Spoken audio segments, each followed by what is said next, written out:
అందరికీ నమస్కారమండి. నిత్య విద్యార్థి యూట్యూబ్ ఛానల్ కు స్వాగతం సుస్వాగతం. మిత్రులారా, ఈరోజు మరొక కథతో మీ ముందుకు వచ్చాను. ఒక ఊరిలో నారాయణ అనే పండితుడు ఉండేవాడు. ప్రజలకు పురాణ ప్రవచనాలు చెప్పుకుంటూ జీవిస్తూ ఉండేవాడు. సదాచార సంపన్నుడిగా, నిష్ఠాగరిష్ఠుడిగా అందరి మన్ననలు పొందినవాడు. అతడు పిలిస్తే దేవుడు పలుకుతాడు అని ఊరంతా చెప్పుకుంటారు. నారాయణ కూడా అంతటి భక్తిశ్రద్ధలు దేవుని పట్ల కనబరిచేవాడు. నిరంతరం దైవనామస్మరణతో తనేంటో, తన పూజా పునస్కారాలేంటో అన్నట్టు ఉండేవాడు. ఎవరితోనూ ఎక్కువగా మాట్లాడేవాడు కాదు. తనకు కష్టమొచ్చినా, సుఖమొచ్చినా దేవుడితోనే చెప్పుకునేవాడు. మొత్తానికి ఊరందరిది ఒకదారి, ఉలిపిరి కట్టది ఒకదారి అన్నట్టు బ్రతకసాగాడు. ఒకనాటి ఉదయం ఆ ఊరి కరణం నారాయణ ఇంటికి వచ్చి తలుపు తట్టాడు. ఆ రోజు మౌనవ్రతంలో ఉన్న నారాయణ తలుపు తీసి ఏమిటి అన్నట్టు చూశాడు. స్వామీ, వాతావరణం బాగాలేదు. గాలివాన వచ్చేలా ఉంది. ఊరికి వరద ముప్పు ఉందని భయపడుతున్నాం. కనుక తమరు త్వరగా కాసిని సామాను సర్దుకుని సురక్షిత స్థలానికి బయలుదేరండి అని ఆందోళనగా చెప్పాడు కరణం. నారాయణ ఆ మాటలకు చీమకుట్టినట్టు కూడా చలించలేదు.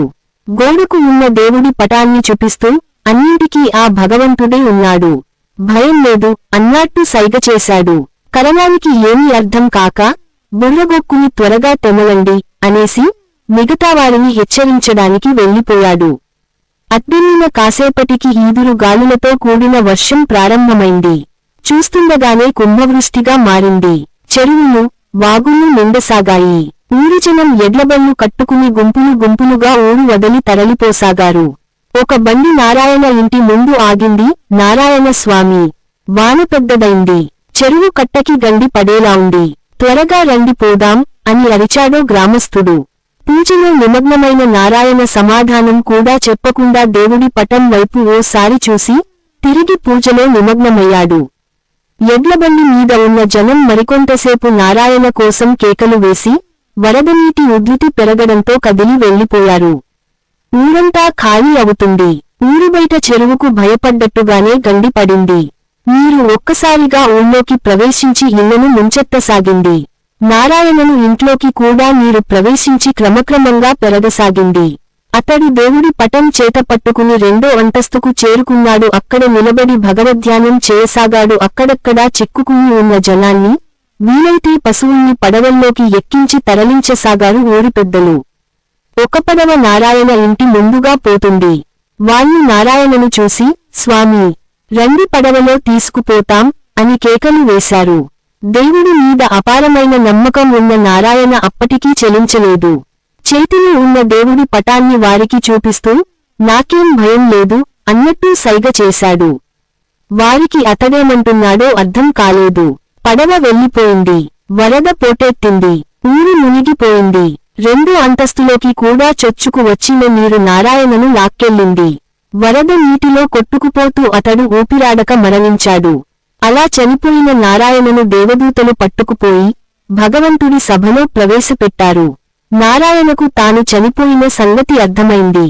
తీవ్రమైన దుఃఖంతో పాటు దేవునిపై అమితమైన ఆగ్రహం కలిగింది.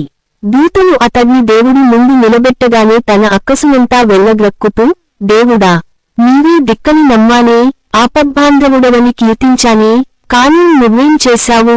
నమ్మి నానబోసుకుంటే పులిసి పుచ్చిపోయినట్టు చివరికి దిక్కు మొక్కు లేకుండా చావాల్సి వచ్చిందే. భక్తుడి పట్ల దేవుడిగా నీకున్న బాధ్యత ఇదేనా అని నిష్ఠురమాడాడు. నారాయణ మాటలు విని దేవుడు ఆశ్చర్యపోయాడు. అదేంటి, నువ్వెలా చనిపోయావు? నిన్ను రక్షించడానికి నేను 3 అవకాశాలు కల్పించాను కదా అని అడిగాడు. నారాయణ అమాయకంగా, 3 అవకాశాలేంటి అన్నాడు. దేవుడు జరిగిందంతా తన దివ్య దృష్టితో గ్రహించి నారాయణపై మండిపడ్డాడు. మార్కుడా, నా భక్తుడవనే ప్రేమతో నిన్ను రక్షించడానికి నీకు 3 అవకాశాలు ఇచ్చాను.